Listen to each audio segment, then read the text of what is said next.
ప్రయత్నం అవుతుందో ఇది మాకు చాలా బాధాకరం, ఆక్షేపణీయం.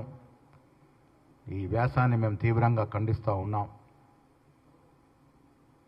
ఒక్కసారి మళ్ళీ దీన్ని మననం చేసుకోవాల్సిన విజ్ఞప్తి చేస్తూ ఉన్నాం. భారతదేశం ఇవాళ పరిస్థితి మీకు తెలియంది కాదు. కులం పేరిట, మతం పేరిట 2 సార్లు అధికారంలోకి వచ్చినట్టు మోడీ తీరు మీకు తెలియంది కాదు. ఏ రకమైన పాలన వారు అందిస్తున్నారో మీకు తెలియంది కాదు. బీదవాడు మరీ బీదవాడు అయిపోతూ ఉన్నాడు, ధనికుడు అవుతా ఉన్నాడు. అలాంటి పాలన కావాలా మనకి? కులం పేరిట, మతం పేరిట రోజు చిచ్చు కావాలా? అందరూ సమానంగా బతుకుండాలని కోరుకునే రాహుల్ గాంధీ కావాలా? ఒక్కసారి ఆలోచించుకోవాల్సిందిగా నేను ఇవాళ మనవి చేస్తూ ఉన్నాను. మీ వ్యాసం వెనక ఎవరో ఉన్నారనే అనుమానం కలగ తప్పదు. ఎవరినో పెంచేందుకు రాసినట్టుగా కనబడుతుంది. రాహుల్ గాంధీ గారిని తగ్గించి మోడీ గారిని పెంచితే ఈ దేశం లాభపడుద్దా? రాధాకృష్ణ గారు, నేను మళ్ళీ చెప్తా ఉన్నాను, మీరంటే మాకు బాగా గౌరవం. మీ కొత్త పలుకన్నా, మీరు రాసే వ్యాసాలన్నా చాలా గౌరవంగా చదువుతాను. కానీ ఇలా యావత్ దేశం ప్రేమించే నాయకుడు రాహుల్ గాంధీ గారు. పేద జనం గుండెల్లో ఉన్నటువంటి మహానాయకుడు రాహుల్ గాంధీ గారు. వారి గురించి మీరు ఇంత తక్కువ చేసే విధంగా రాయడం అనేది మేము విమర్శించుకోలేకపోతా ఉన్నాము.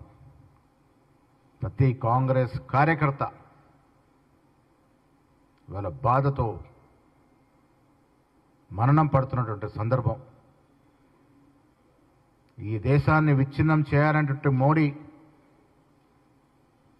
ఆర్థికంగా దివాలా తీస్తున్నటువంటి మోడీ ఏ రకంగా పెద్దవాడు అవుతాడో ఒక్కసారి మీరు విజ్ఞతతో ఆలోచించాలి.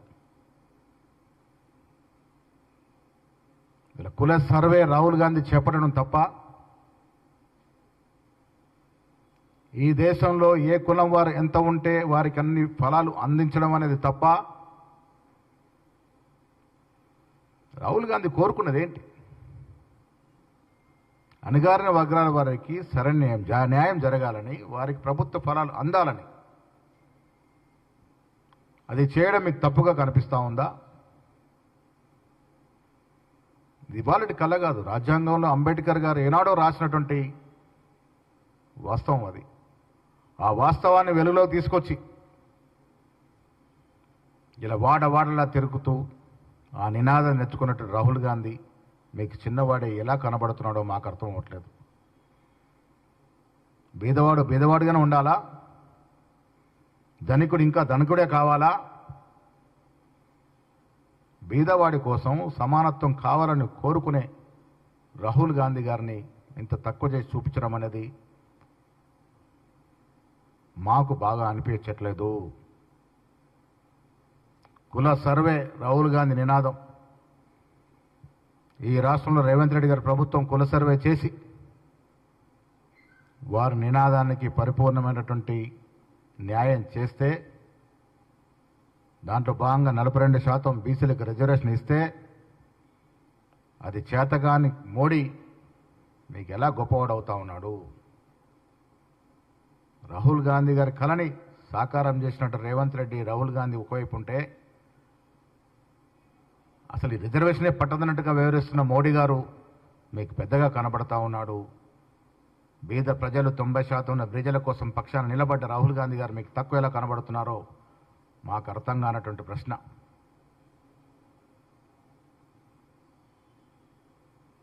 ఇలా రాహుల్ గాంధీ గారు ప్రతి బీదవాడి గుండెల్లో ఒక హీరోగా ఉన్నాడు. ప్రధానమంత్రి పదవిని త్యాగం చేశాడు. 2004లో ప్రధానమంత్రి కావాలంటే ఎవరు ఆపేవారు? 2009లో కావాలంటే ఎవరు ఆపేవారు? పదవులు అంటే ఎప్పుడు పల్లె, పదవుల కోసం పాకాడలే, పదవీ ధ్యేయంగా పనిచేయలే. అంత మాత్రాన చిన్నవాడైపోతాడా?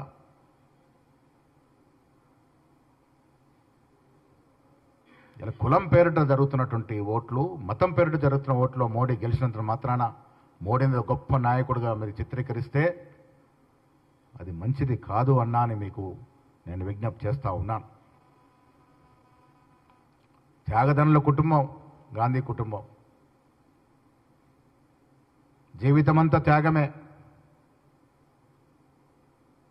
ప్రధానమంత్రి పదవి అనేది ఆయన చేతిలో పని. ఇలా తీసుకోకుండా